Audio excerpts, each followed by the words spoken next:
Well, Erev Tov, everyone. It is Tuesday night. It is 8 p.m. here on the east coast of the United States in the diaspora. This is the House of Seven Beggars, therefore it must be the Shul study hall.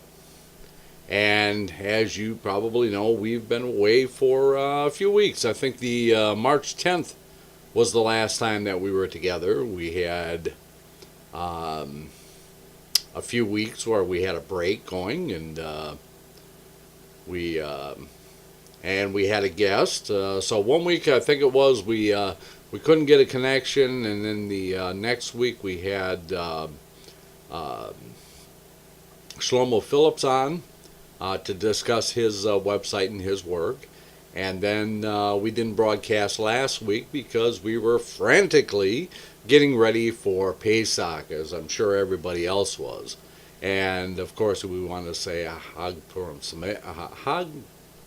Sameach to everyone out there, that we are still in Pesach, and therefore, and we are in the midst of counting the Omer.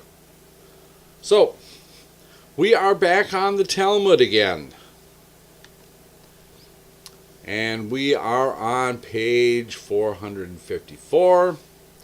I see Daniel. There's Shlomo. Daniel and Brooke are with us, and Shlomo. Shlomo and Shoshi probably will not be with us, because I don't think their plane is actually landed near their home. Well, I know they had like a 5-hour drive once they got to the airport, and the reason for that is because they were here with us, spending Pesach with us. Oh, there he is. I did not think you would be home yet. Anyway, Shlomo and Shoshi spent Pesach with us. It was fantastic.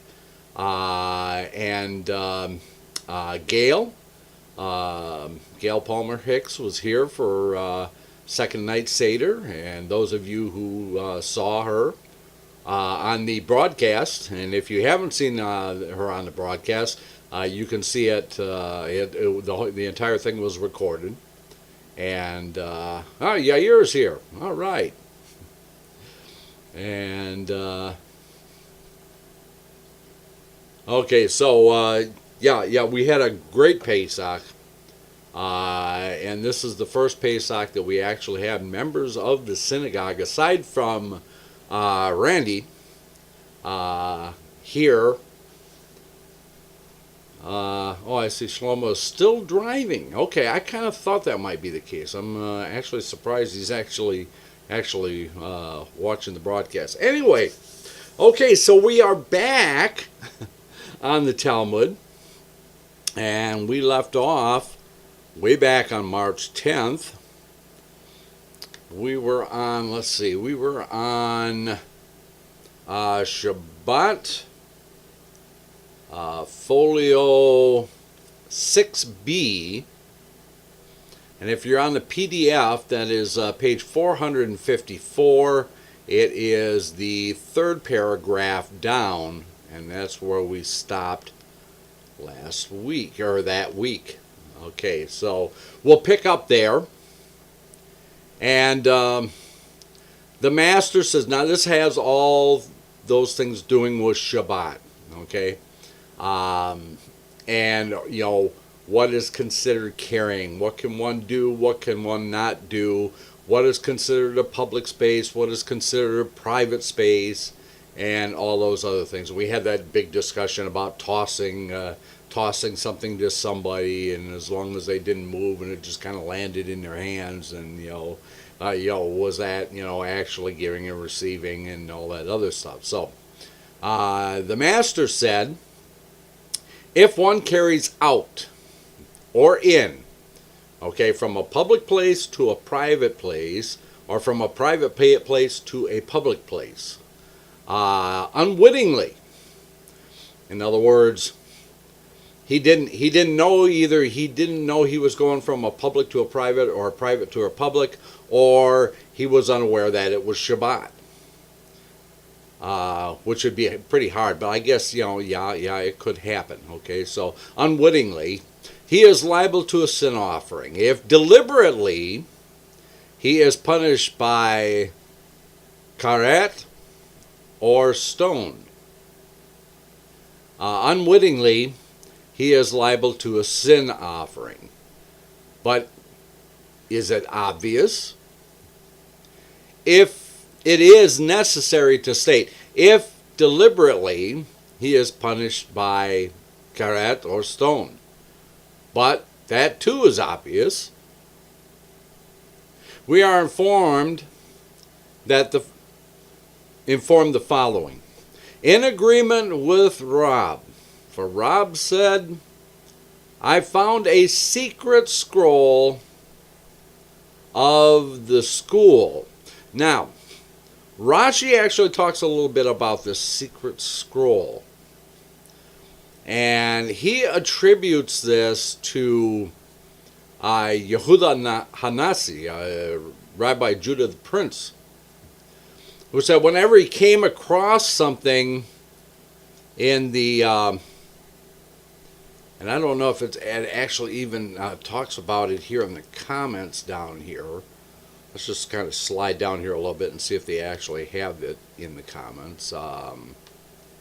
That's the fourth hand breadths and yeah, here it is. Okay. When the scholar heard a new law which had no authoritative tradition behind it and was thus rejected by the schools, he committed it to writing for fear that he might forget it, and kept it secret.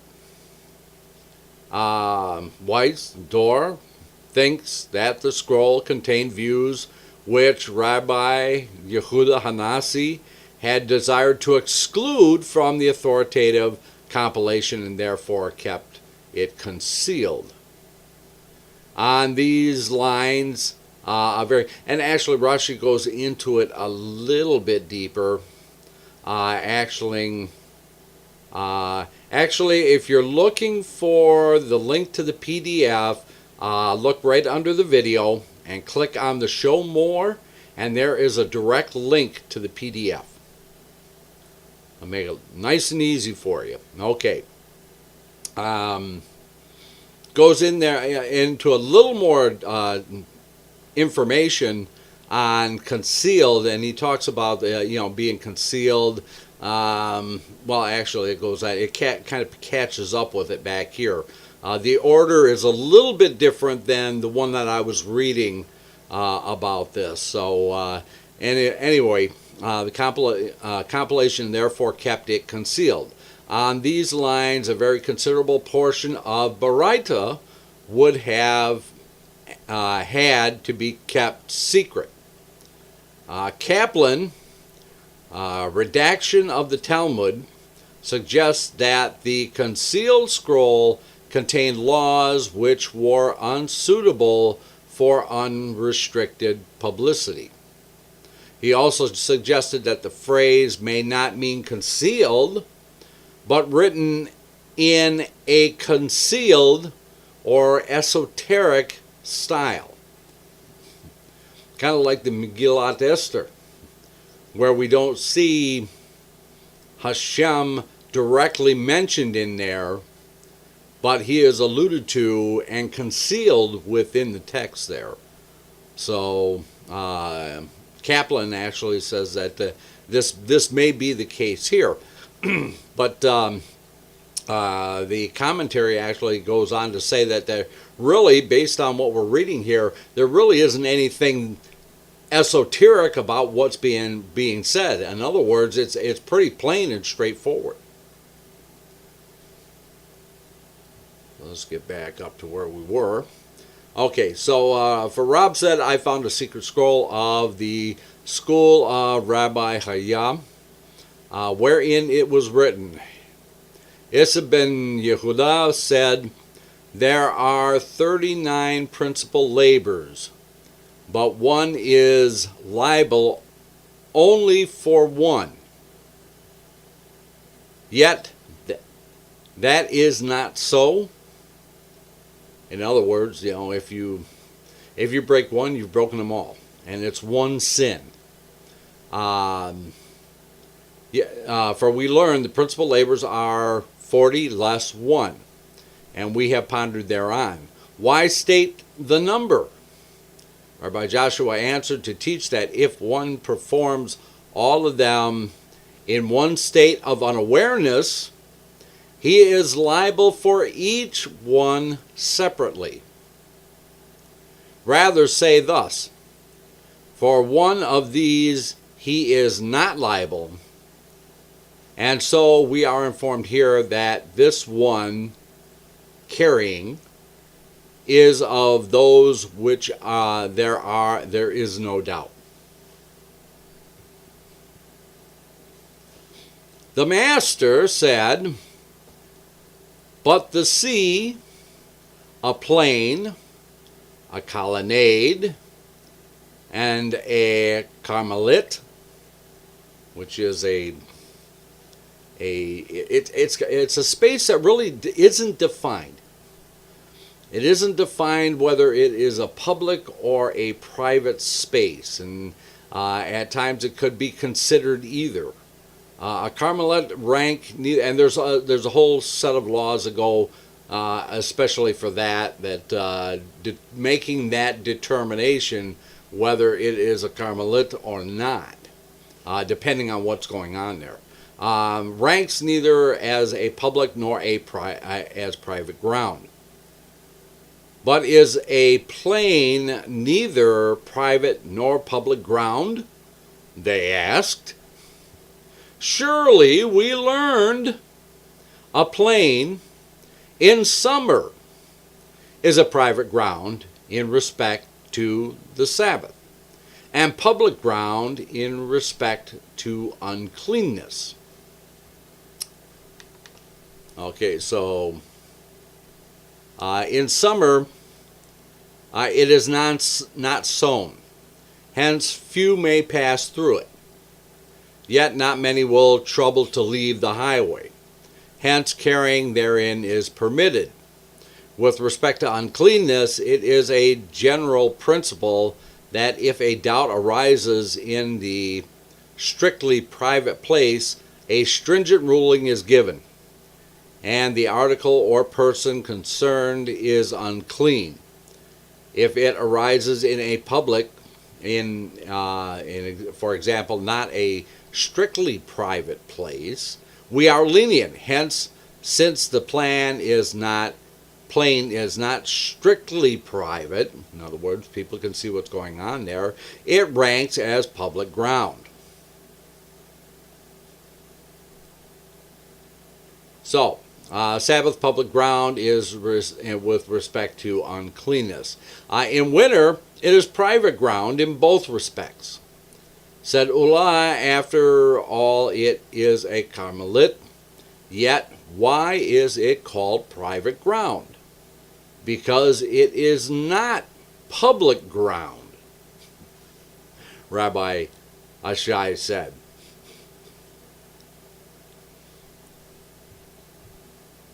Pretty simple, huh? For example, when it has barriers, and this is in accordance with the following dictum of Ullah in Rabbi Johanan's name, an enclosure more than 2 seahs. Okay, now a seah is usually a measurement. It's usually a container.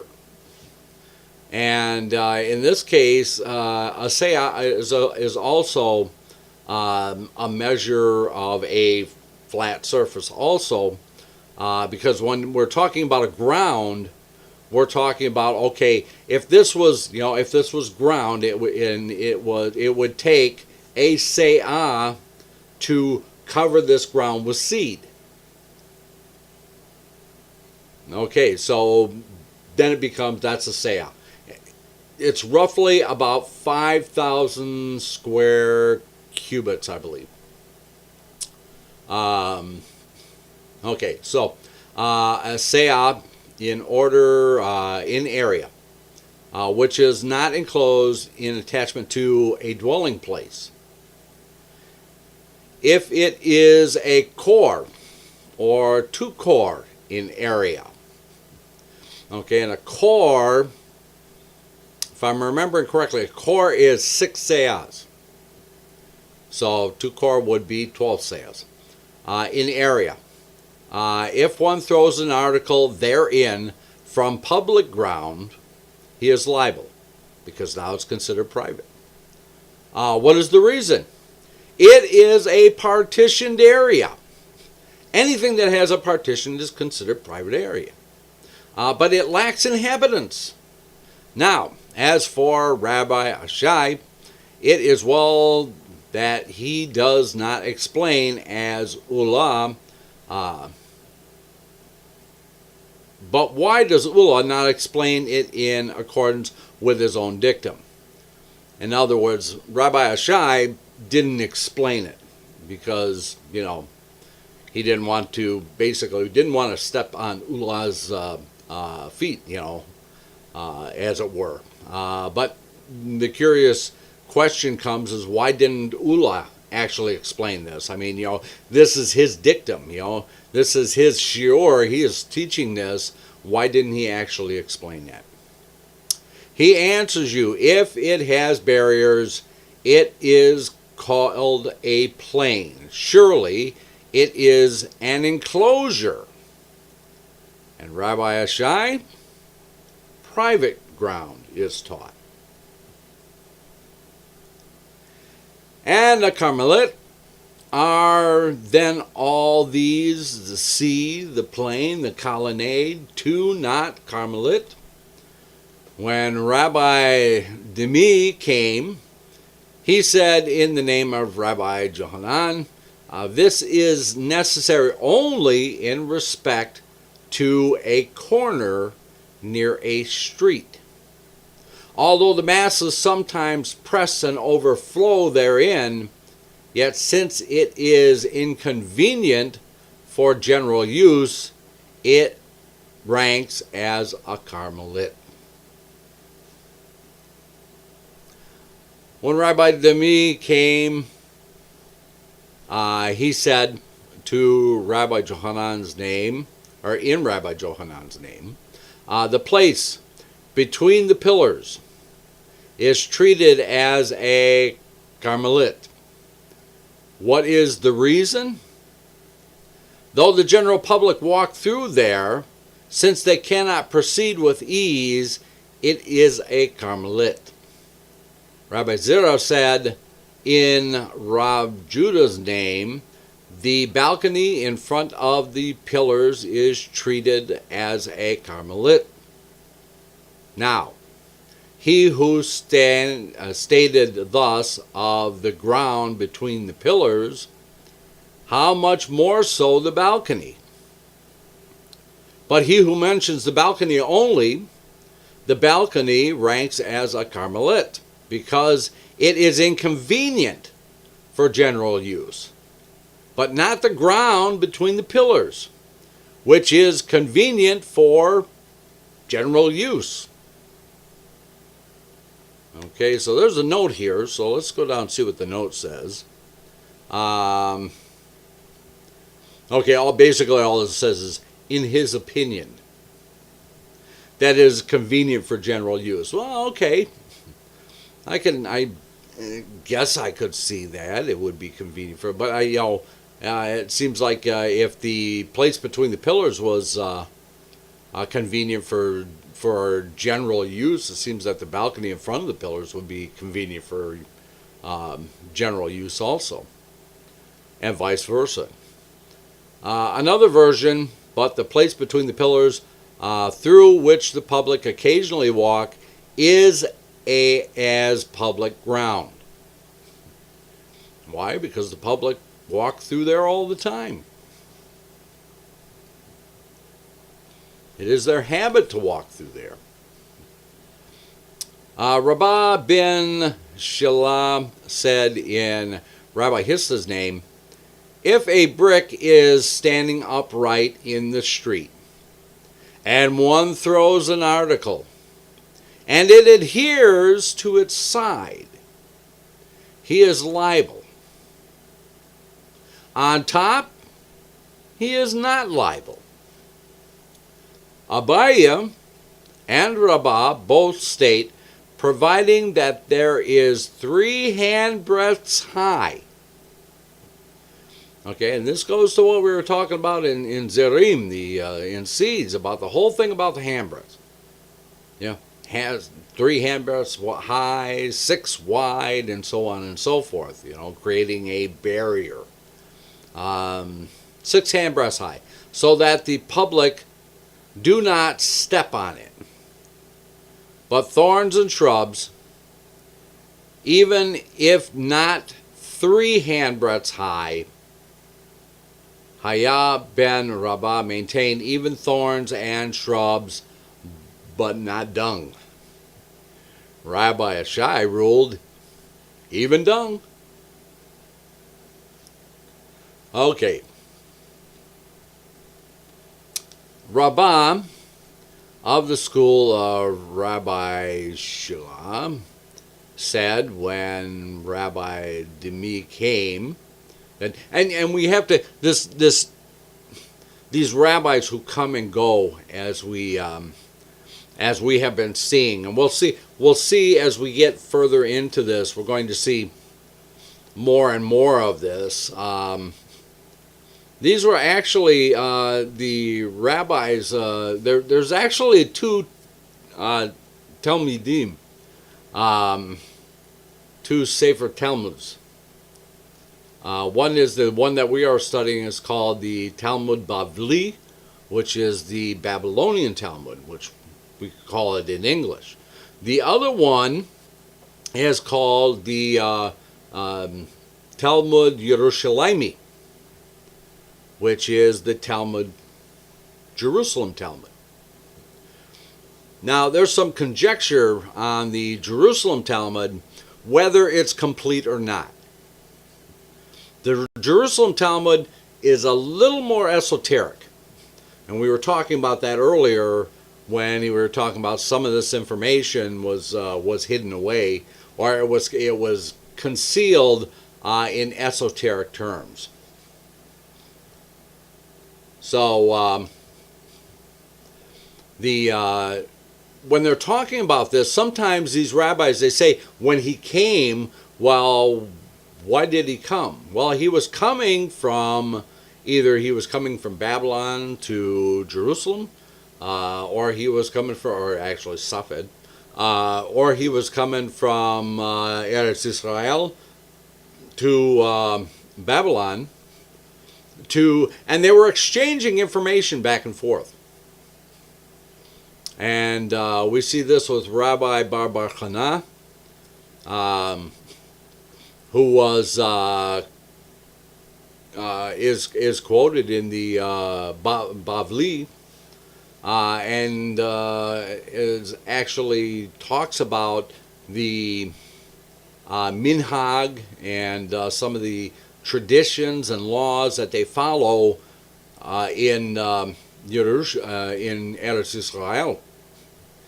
So there was this exchange going on between the schools in Babylon and the schools that were in Eretz Israel. They were actually communicating with each other on matters of law and asking questions of each other and so on and so forth. So there was not this complete separation between the 2 communities. They actually were in contact with each other, and they were actually sharing information.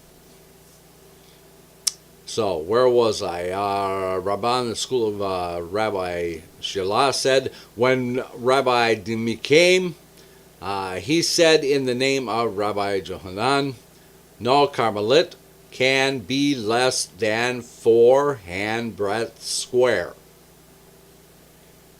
And Rabbi Sheshet said, and it extends up to 10. What is meant by it extends up to 10? Shall we say that only if there is a petition 10 handbreadths high, it is a Carmelit, not otherwise? But Is it not? Surely, Rabbi Gadol said in the name of Rabbi Chaya ben Yosef in Rob's name, in the case of a house, the inside of which is not 10 handbreadths in height, but its coverings make it up to 10, it is permitted to carry on the roof over the whole area. Now, if we look at the other festivals and stuff, and we will be going into the other festivals and stuff like that, and we'll find out that in the sukkah, the wall of a sukkah has to be at least 10 handbreadths high. So let's see, where were we? It's carried to carry on the roof over the whole area, but within one may carry only 4 cubits. But what is meant by and it extends up to 10, that only up to 10 it is a carmelet, but not higher. Because if it is higher, it actually constitutes a wall. Or a partition, I should say a partition. And even as Shmuel said to Rab Yehuda, keen scholar. Oh, okay. So we have a compliment. We haven't seen many compliments in here. In matters concerning the Sabbath, do not consider aught above 10. In what respect? Shall we say that there is no private ground above 10? Surely, Rabbi Hista said, if one fixes a rod in private ground and throws an article from the street, and it alights on top, even if it is 100 cubits high, he is liable, because private ground extends up to heaven.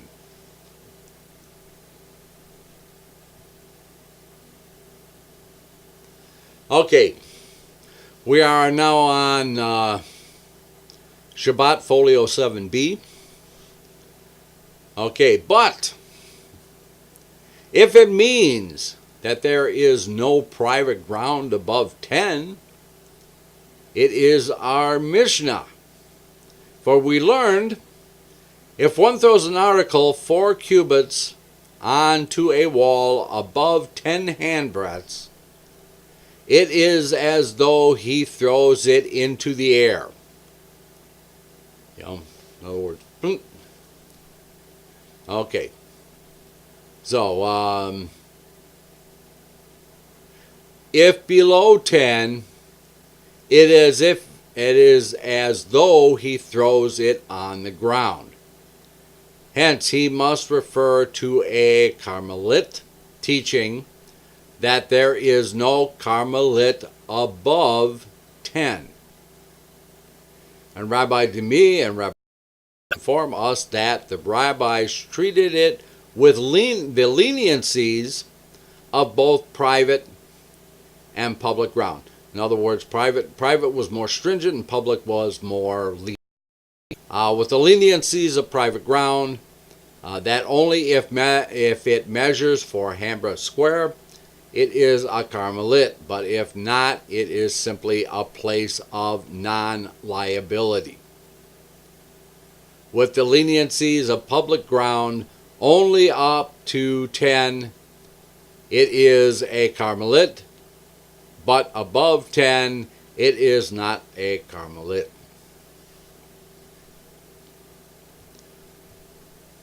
To revert to the main text, Rabbi Gadol said, in the name of Rabbi Chaya ben Yosef, in Rob's name, in the case of a house, the inside of which is not 10 handbreadths in height, but its coverings make it up to 10, it is permitted to carry on the roof thereof over the whole area.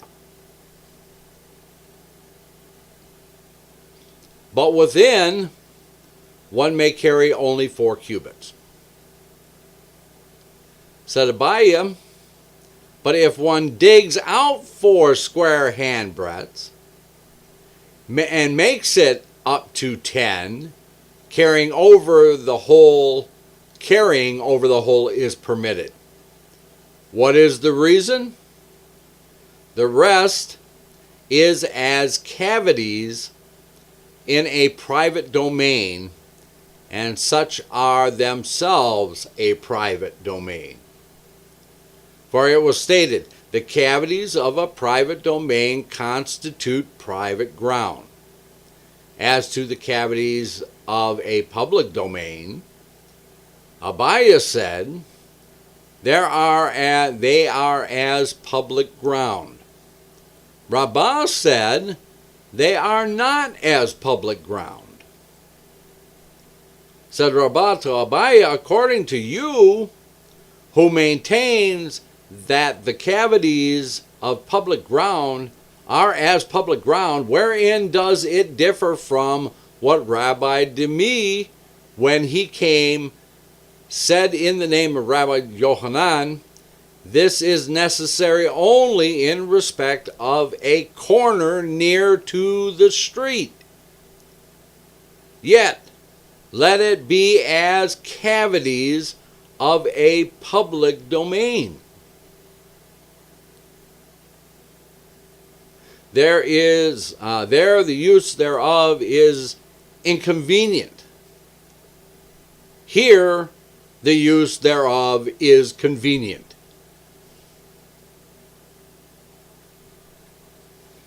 We learned, if one throws an article 4 cubits onto a wall above 10 handbreadths, okay, so it's got to be 4 cubits away, okay, which is, let's see, that would be 6 feet. Cubit being approximately 18 inches, so 4 cubits. If he throws an article 4 cubits onto a wall above 10 handbreadths, it is as though he throws it in the air. If below 10, it is as though he throws it on the ground. Now we discuss this. Why? As though he throws it on the ground. Surely it does not rest there? And Rabbi Johanan answered, this refers to a juicy cake of figs. But if you maintain that the cavities of public ground are as public ground, why relate it to a juicy cake of figs? Relate it to a splinter or an article, and it is a case where it alighted in a cavity? Sometimes, he answered him, a splinter or any other article are different because they fall back. Sometimes, he answered him, the reference must be to a wall not possessing a cavity. How do you know it? What's your proof? Because the first clause states, if one throws above 10 handbreadths, it is as though he throws it into the air. Now, if you imagine that this refers to a wall with a cavity, why is it as though he throws it into the air? Surely it came to rest in the cavity. So you should answer, our Mishnah refers to a cavity that is not 4 handbreadth square. Surely did not Rab Judah say to Rabbi Hayaz in Rabbi Hayaz's name, if one throws an article above 10 handbreadths and it goes and lights in a cavity of any size. We come to a controversy of Rabbi Meir. Okay, now comes Rabbi Meir, one of my favorites in the Talmud, and the rabbis. Rabbi Meir holding, we imaginarily hollow it out to complete it, while the rabbis maintain we do not hollow it out to complete it. Hence, it surely follows that the reference is to a wall without a cavity. This proves it.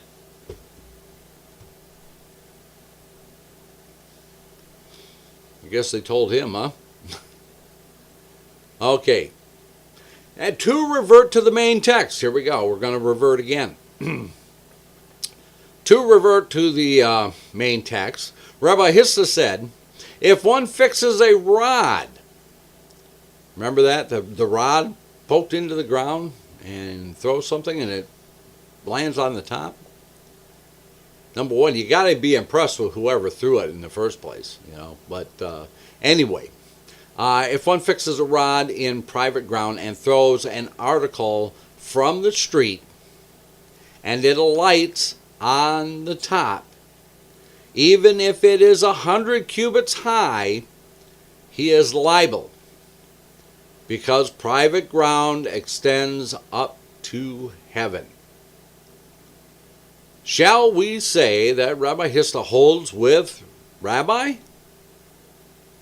For it was taught, if one throws an object and it alights upon a projection of whatever size, Rabbi holds him liable. The sages exempt him. So here again, after all this long discussion, we have a consenting opinion. Okay, so we are on page 458 of the PDF. We are on Shabbat Folio 8A. Okay. Said Abaya, in the case of private ground, none differ, agreeing with Rabbi Hissa. But here, the reference is to a tree standing in private ground, while a branch inclines to the street. We've had this discussion, not the last time, I think it was the time before. We had this discussion about the tree in the courtyard and with the branches that overhung into the public area or over the highway or something like that. And everything that went, what was considered, in and what was considered out. Okay, so while the branches inclines to the street and one throws an article and it lights on the branch, Rabbi holds, we say, cast the branch after the trunk. But the rabbis say, in other words, it's in private area. He has transgressed because he has thrown something. He has thrown it from a public area into a private area. But the rabbis maintain we do not say cast the branch after its trunk. In other words, the branch is of its own. And if it lights there and it's in the public place, then it is all still in the public place. We don't attach it to say that, because the trunk is in the private area, we don't say that because it overflowed into the other area that it is still public. As we've learned in the past one, the Zerim, that if the tree overhangs into into the highway and stuff like that, people have a right to pick from it, to glean from it, and eat. Okay, so Abaya said, if one throws a bin into the street, even if it is 10 handbreadths high, but not 6 broad, he is liable. If 6 broad, he is exempt. Rabbah said, even if it is not 6 broad, he is still exempt. What is the reason? It is impossible for a piece of cane not to project above 10. Okay, so that bears looking into. It is impossible for a piece of cane not to project above 10. And that was note number 4. So, since it is impossible that the top and bottom canes of the circumference shall be absolutely even and straight. And so something must project above 10 from the ground level, which is a place of non-liability, not public ground. But in order to incur liability, the whole of the article thrown must rest in public ground. Well, that clarifies it immensely now, doesn't it? If he overturns it, mouth downward, and throws it, then if it is a shade more than 7 in height, he is liable. If 7.5, he is exempt. Rabbi Ashai said, even if it is 7.5, he is liable. What is the reason? The walls are made for their contents. In other words, the bin was made for its purpose. The walls are as high as they are supposed to be. Ullah said, if there is a column 9 handbreadths high in the street, and the public rest and rearrange their burdens thereon, and one throws an object and it alights upon it, he is liable. What is the reason? Their burdens, one who throws, what is the reason? If it is less than 3, the multitude step upon it. From 3 to 9, they neither walk upon it nor arrange their burdens upon it. 9, they certainly rearrange their burdens upon it. Abaye asked Rabbi Yosef, what of a pit? He replied, the same holds good of a pit. Rabbah said, it does not hold good of a pit. What is the reason? Service through difficulty is not designated service. Okay. Rather strong there. It can only be used with difficulty. Therefore, it is not part of the street. Rabbi Ada ben Matanea raised an objection before Rabbah. If one's basket is lying in the street, 10 handbreadths high and 4 broad, one may not move an object from it into the street or from the street into it. But if less, one may carry, and the same applies to a pit. Surely that refers to the second clause. No, to the first clause. If one, this is folio 8b, if one intends to take up his Sabbath abode in a public ground and places his eruv in a pit above 10 handbreadths, it is a valid eruv. If below 10 handbreadths, it is not a valid eruv. However, how is this meant? Shall we say he placed it in a pit 10 handbreadths deep, and above means that he raised the bottom and set it, the eruv, there, and below means that he lowered it and set it there. What is the difference between above and below? He is in one place and his eruv in another. Hence he must surely refer to a pit not 10 deep. And it is taught that it is a valid eruv, which proves that use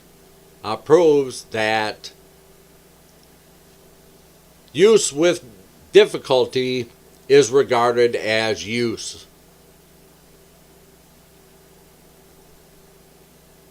Sometimes, he answered him, both he and his eruv were in a Carmelit. And why is it called public ground? Because it is not public ground, private ground. Simple.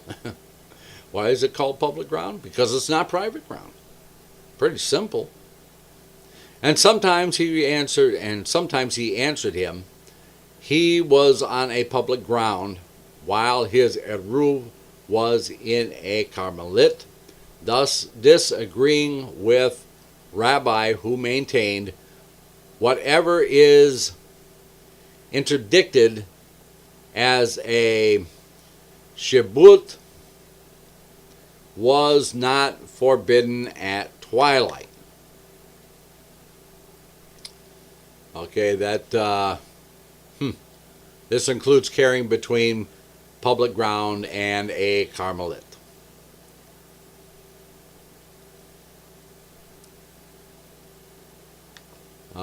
And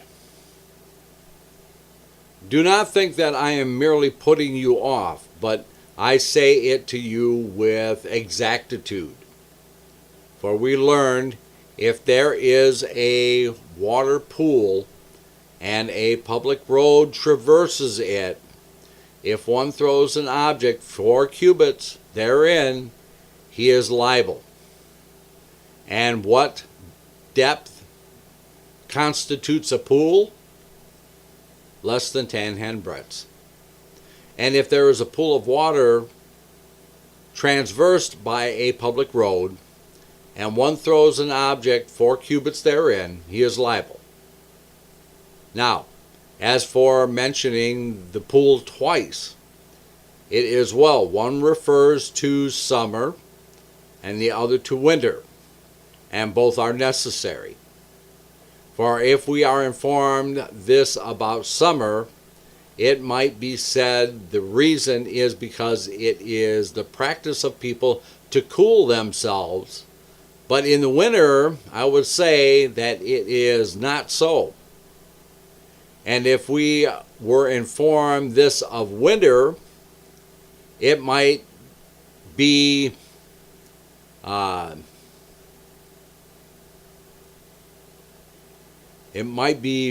reason is because becoming mud stained. It may happen that he goes down into the water, but in summer I would say that it is not so. Thus both are necessary. But why mention traversing twice? Hence, it must surely follow that the passage under difficulty is regarded as a public passage, whereas use under difficulty is not regarded as public use. This proves it.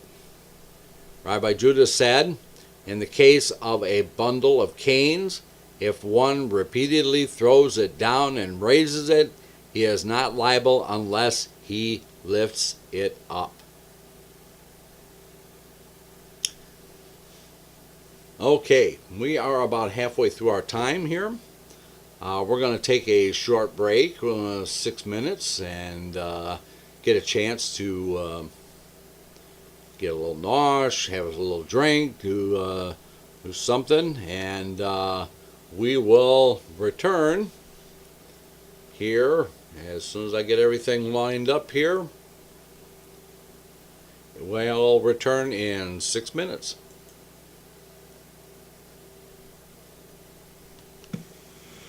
Let's all go to the lobby. Let's all go to the lobby. Let's all go to the lobby to get ourselves a treat. Delicious things to eat. The popcorn can't be beat. The sparkling drinks are just dandy. The chocolate bars and the candy. So let's all go to the lobby to get ourselves a treat. Let's all go to the lobby to get ourselves a treat. It's intermission time, folks, so hurry, hurry, hurry. Step right over to our refreshment center for the most extravagant array of refreshment goodies ever assembled under one roof. Enjoy breathtaking, mouth-watering goodies, everything from a snack to a delicious full meal. At our refreshment center, you'll find a large variety of goodies to satisfy your hunger, your thirst, or your sweet tooth. So hurry, hurry, hurry. Visit our refreshment center now. The show starts in 5 minutes.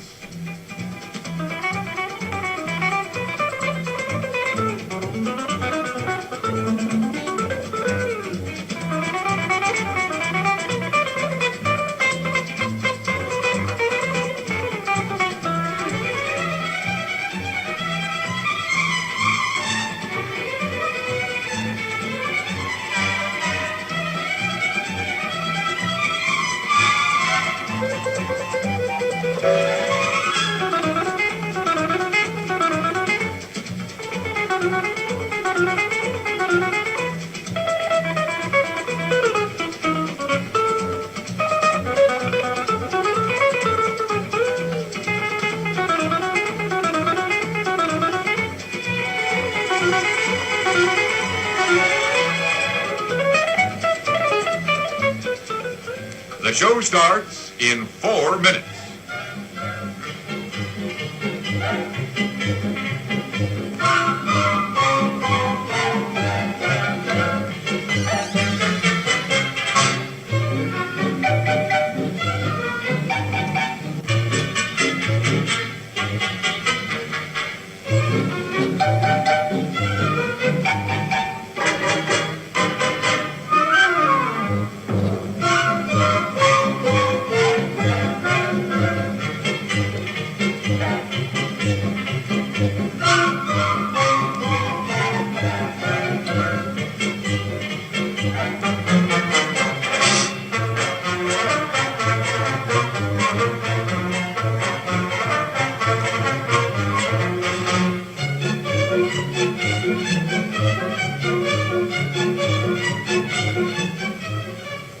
The show starts in 3 minutes.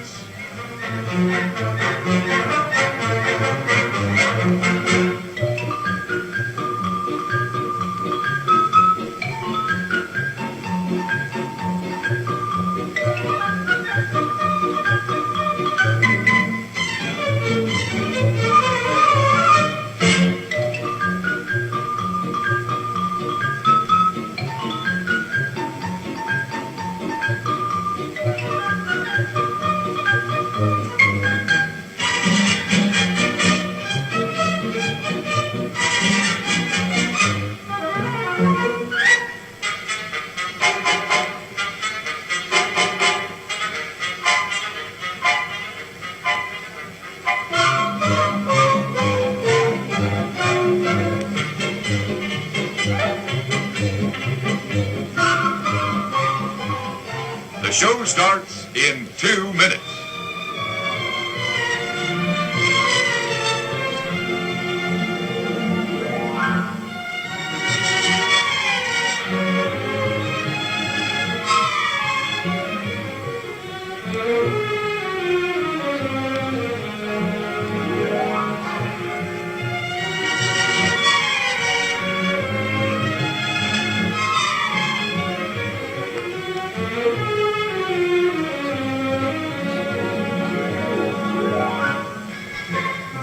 The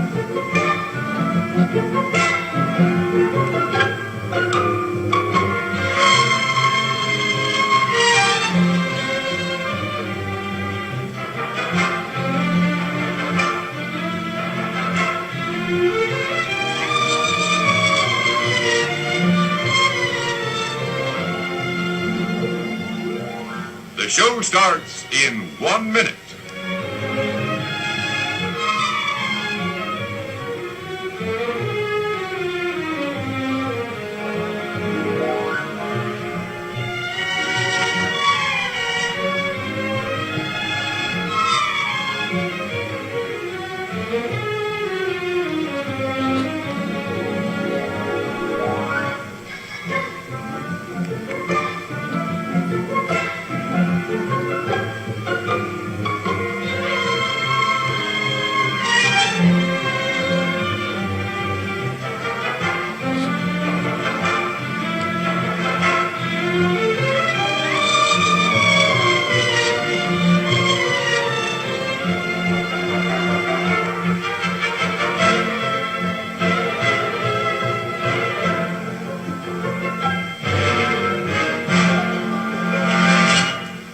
And now, on with the show.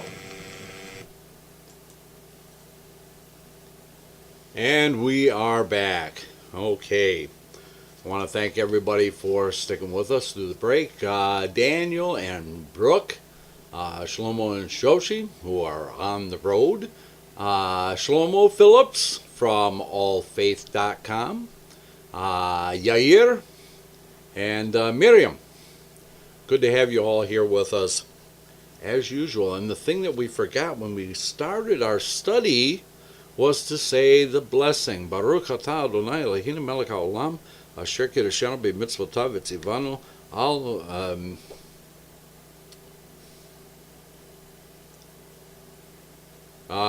boy, and it just flew right out of my head.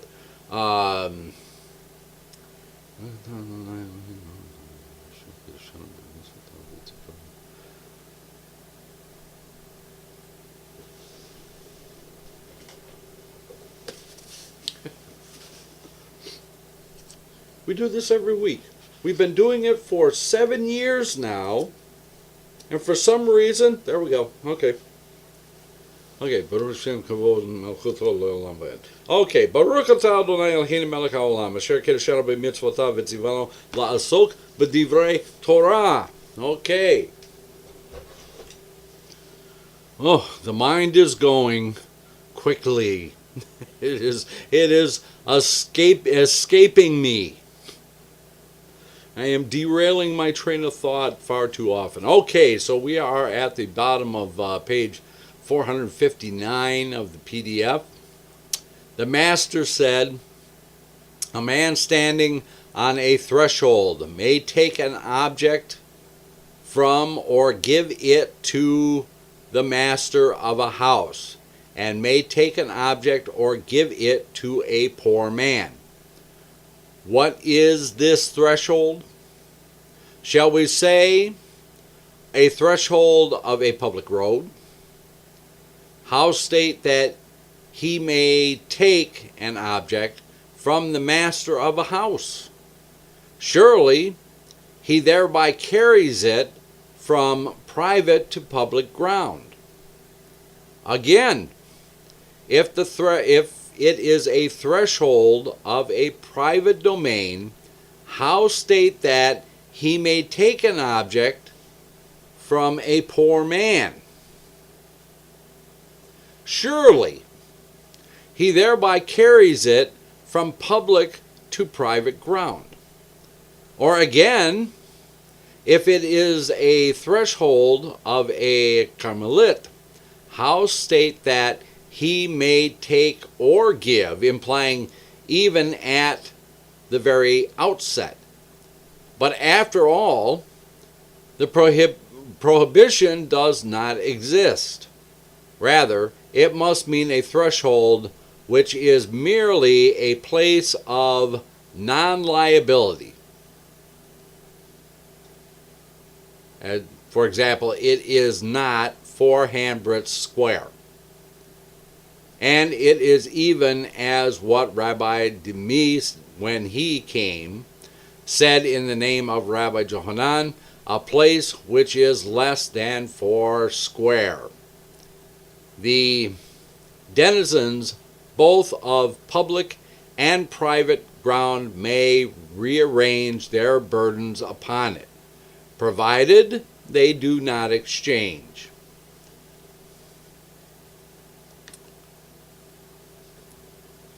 Okay, so the master said, providing that he does not take from the master of the house and give it to the poor man, or the reverse, and if he does take and give from one to the other, the 3 are exempt. Shall we say this refutes Rabbah? For Rabbah said, if one carries an object full 4 cubits in the street, even if he carries it across or over himself, he is liable. There it does not come to rest in a place of non-liability, whereas here it does. Others state, a threshold serves as 2 domains. If the door is open, it is within. If the door is shut, it is without. See, that's how much detail this gets into. So if the door is open, it's considered part of the private domain. But if the door is shut, it's considered part of the public domain. Even if it has no stake. Or even if it has no stake. But Rabbi Hama ben Goria said in Rob's name, that which lies within the opening requires another stake to permit it. Okay, so what is this stake they're talking about? This is according to Rashi. This is now assumed to refer to a threshold lying at the opening of a blind alley between it and the public road. An alley was made fit for carrying by planting a stake at the side of the opening, which by legal fiction was regarded as a complete partition stretching right across. And it is understood that this threshold is excluded from the partitioning influence of the stake, which was fixed at the inner side of the threshold. That's according to Tosafot. Tosaf explained it somewhat differently. Well, of course he would, wouldn't he? Okay, so that which lies within the opening requires another stake to permit it. And should you answer that the reference is to a threshold which is not 4 square, surely Rabbi Hama ben Goria said in Rab's name, that which lies within the opening, even if less than 4 square, requires another stake to permit it. Said Rab Judah in Rab's name, this reference here is to the threshold of an alley, half of which threshold is covered and half uncovered, the covering being toward the inner side. Hence, if the door is open, it is within. If the door is shut, it is without. Rabbi Ashai said, after all, this refers to the threshold of a house, and, for example, where it is covered over with 2 beams, neither being 4 handbreadths wide, and there are less than 3 handbreadths between them, while the door is in the middle of the entrance. If the entrance is open, it is within. If shut, it is without.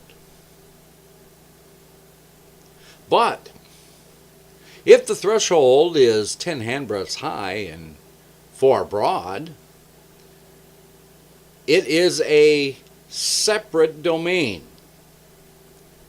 This supports Rabbi Isaac ben Abdimi, for Rabbi Isaac ben Abdimi said Rabbi Meir used to teach, wherever you find 2 domains which are really one, for example, a pillar in a private ground 10 high and 4 broad, one may not rearrange a burden thereon for fear of a mound in a public domain.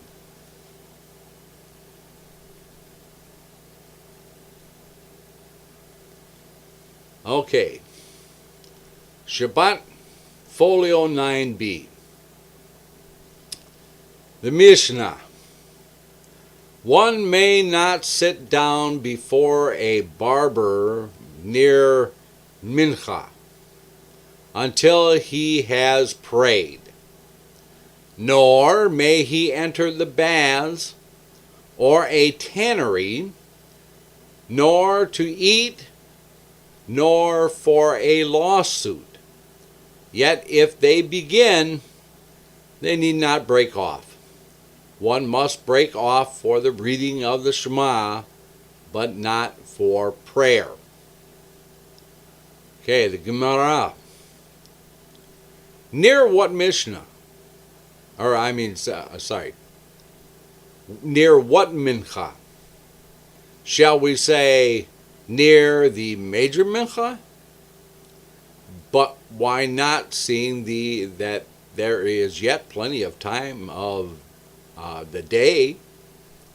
But if near the minor Mincha, yet if they began, they need not break off. Shall we say that this is a refutation of Rabbi Joshua ben Levi? For Rabbi Joshua ben Levi said, as soon as it is time for the Mincha service, one may not eat anything before he has recited the Mincha service. No. After all, it means near the major Mincha. But the reference is to a haircut in the fashion of Ben Elisha. Okay, so that begs looking for the note. Okay, so let's get down here. The son-in-law of Rabbi Yehuda Hanasi, he cropped his hair closely in the manner of the high priest.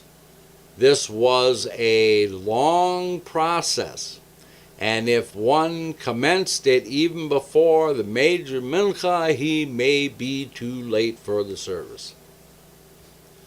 That must have been some haircut. I mean, me, it takes about 20 minutes. And yes, I do cut my own hair. I don't know why, but I do. Okay, so similarly, nor may he enter the baths means for a complete process of the baths.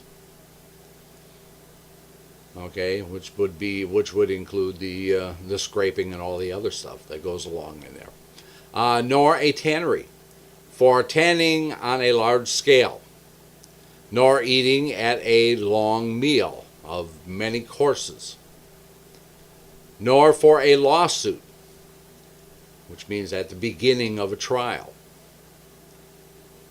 Rabbi Aha ben Yaakov said, after all, it refers to our mode of haircutting, and why must he not sit down for it at the very outset, for fear lest the scissors be broken. Okay, and again, you need to look at this note here. And by the time another pair is procured, it may be too late for the service. Okay, who's making Simpsons jokes? I see it. I can see it out of the corner of the page here. Samson haircut. Okay. I just saw the sun haircut on there, and I just automatically assumed it was Simpson. Okay. My bad. Okay, so for fear that lest the scissors be broken, and the person has to go and find another pair of scissors, and it may be too late by then. Similarly, nor the baths means merely for sweating. Schwitz. Okay, and why not do this in the first place? For fear lest he faint there. And I'm sure a lot of us older guys can relate to that, and get that the schwitz can get pretty hot. Okay. So let's see. So for fear that he faints there. In other words, he faints and he might miss the service. Nor a tannery, merely to inspect it. And why not at the very outset?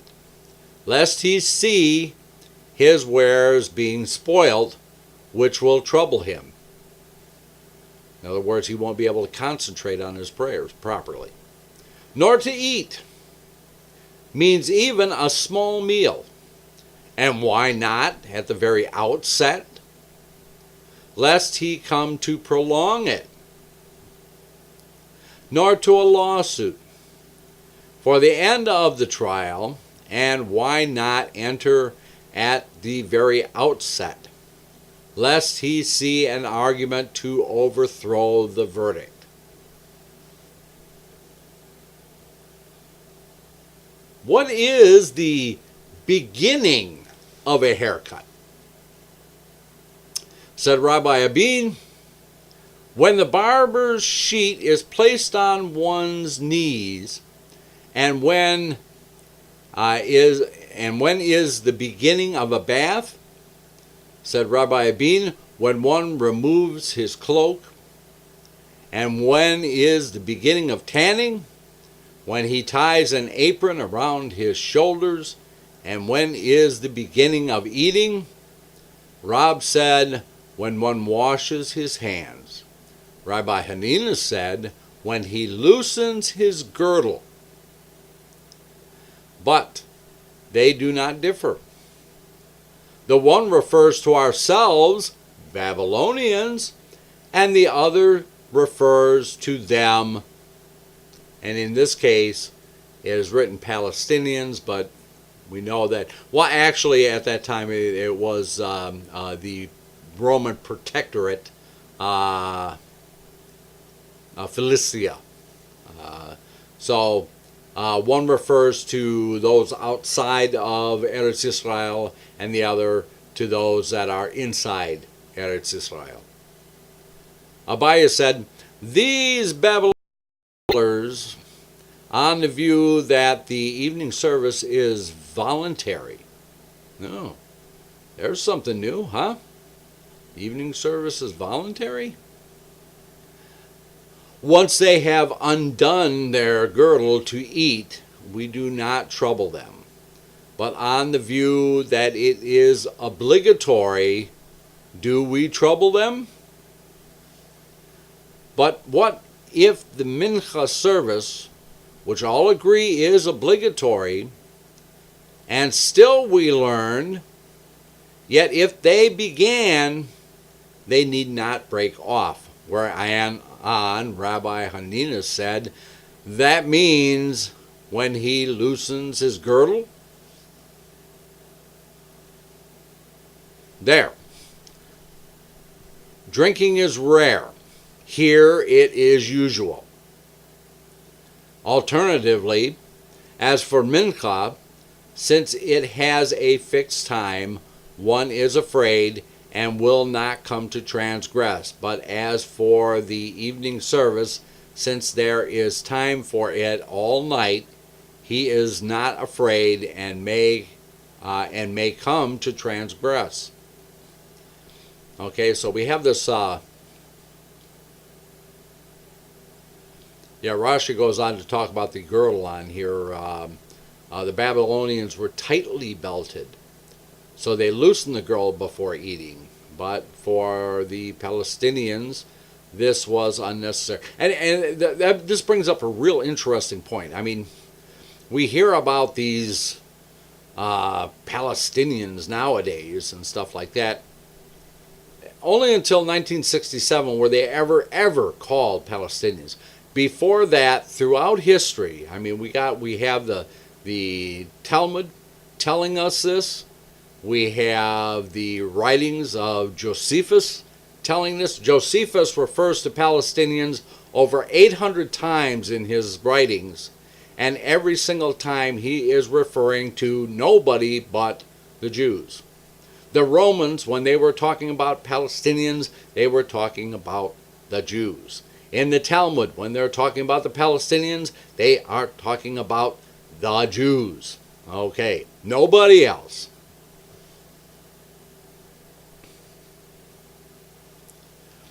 Okay, so let's see. There, drinking is rare. Here, it is usual. Alternatively, okay, we already did that one. Okay, so fixed time, one is afraid and will transgress, but as for the evening service, so on and so forth. Rabbi Shesheth demurred. Is it any trouble to remove a girdle? Moreover, let him stand thus ungirded and ungirdled and pray? Because it is said, prepare to meet thy God, O Yisrael.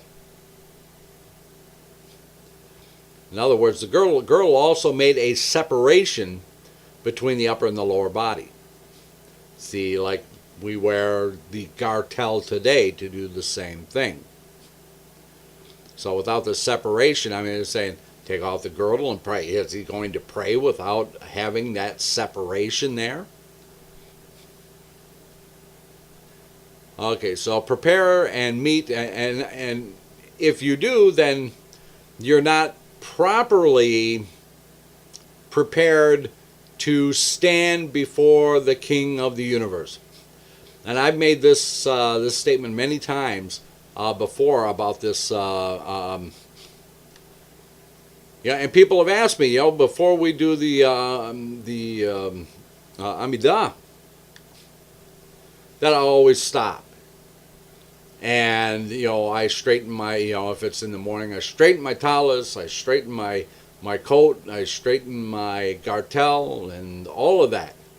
And make myself look proper because I am about to stand before the King of the universe. And I've always found it very curious when I've gone to synagogues where people will come in jeans and T-shirts and stuff like that. Now there are some cases where I can understand it. One of the shuls, the Chabad house where I live, there was a man who come for Shabbat service, in the morning, hear the Torah and all that. Came in with his jeans and in summertime, his T-shirt and his work boots because he didn't have the option. I mean, he had to work that day, but he took time to come to the service. Okay, but I'm talking about those people that do have the option. They have the option to come to the service and be prepared and stand before the King of the universe. Have we forgotten this somewhere along the way? Have we forgotten that this service, that we stand before the King of the universe? If we were standing before the Queen of England or somebody like that, there is a whole raft of protocol. There are people who are there to teach you that you do this, you do that. You speak at this point, you don't speak at that point. You can do this, but you can't do that. You have to dress this specific way. How much more so should we do that when we're standing before the King of the universe? To be properly attired, and come with the right mindset. Sometimes that's all it takes. Sometimes it just takes to be properly attired to get the right mindset. Sometimes it takes a little more. But, at least you're there. You're on your way. Okay, so that's enough of me droning on about that. As I said, I do that quite a bit. Okay, so prepare to meet thy God, O Israel. Rabbah, son of Hunah, put on stockings and prayed, quoting, "Prepare to meet thy God, O Israel." Excuse me. Rabbah removed his cloak, clasped his hands, and prayed, saying, "I pray like a slave before his master." Rabbi Ashai said, "I saw Rabbi Kahana when there was trouble in the world, remove his cloak, clasp his hands, and pray, saying, I pray like a slave before his master. When there was peace, he would put it on, cover and enfold himself, and pray, quoting, Prepare to meet thy God, O Israel." So we can liken this, we're in the midst of Pesach right now, so we can liken this to the difference between being a slave and a free man. When we were a slave, we clasped our hands together and begged God for deliverance. And after that, we wrapped ourselves as free men.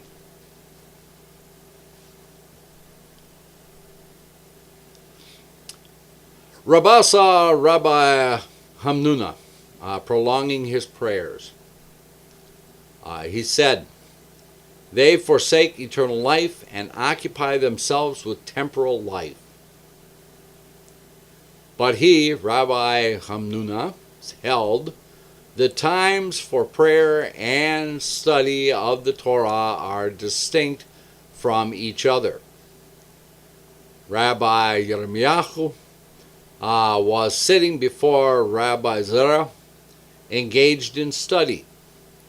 As it was growing late for the service, Rabbi Yirmiyahu was making haste to adjourn. Thereupon Rabbi Zerah applied to him the verse, "He that turneth away from hearing the law, even his prayer is an abomination." In other words, don't rush it.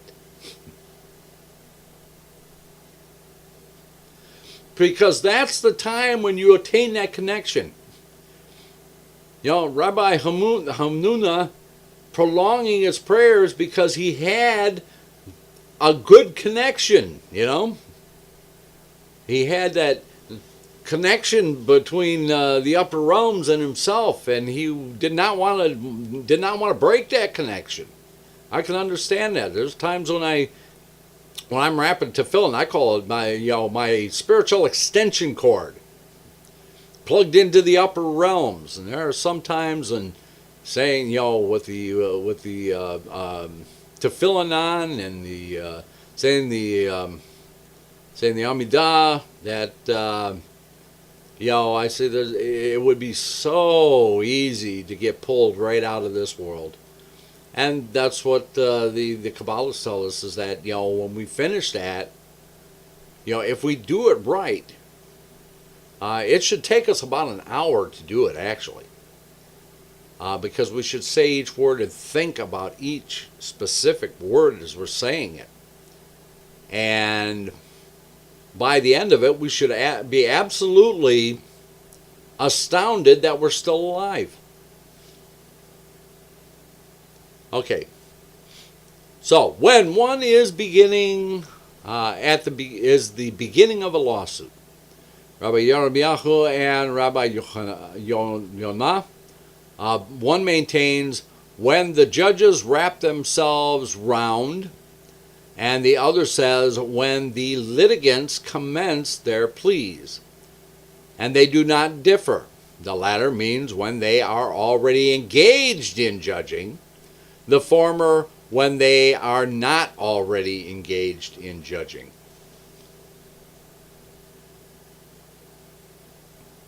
Okay, I think this is where we are going to stop for this evening.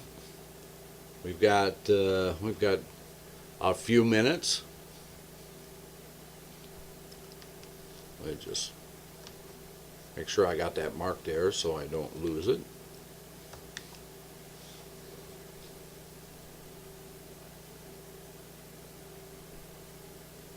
Okay, so I want to thank everybody for being here again this evening, and remind you that we will be here tomorrow with our Torah study for the week. Remember, this is a special Torah reading this week. We're reading the reading for the last day of Pesach. And also we will be holding services as usual. And I hope you will be with us. So until the next time, everyone, I'm going to look over here for a moment and make sure I got my finger on the right button, and we're going to say Laila Tov.